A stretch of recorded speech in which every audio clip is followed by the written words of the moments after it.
नमस्कार मैत्रिणींनो, आज मी तुमच्यासोबत शेअर करणार आहे हेल्दी, सॉफ्ट आणि टेस्टी अशी रेसिपी। त्यासाठी इथे मी घेतलेले आहे काही पालकाचे पानं आणि त्याचबरोबर मेथीचे पानं आणि ह्याला मी स्वच्छ धुवून घेतलेलं आहे।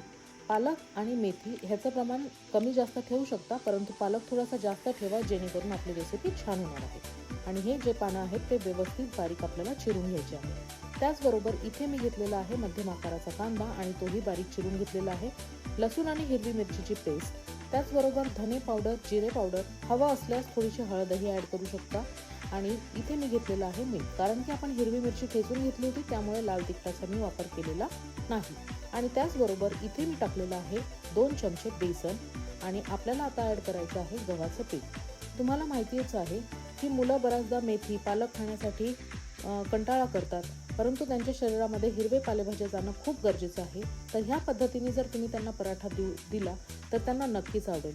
जर आपण मेथी आणि पालकाची पेस्ट करून त्याचा पराठा बनवला तर त्याची चव काही वेगळी येते, पण तुम्ही ह्या पद्धतीने जर पराठा केला तर ह्याची चव निश्चितच वेगळी येईल। आणि सॉफ्ट असा डो बनवल्यानंतर आता आपल्याला ह्याचा पराठा बनवायचा आहे।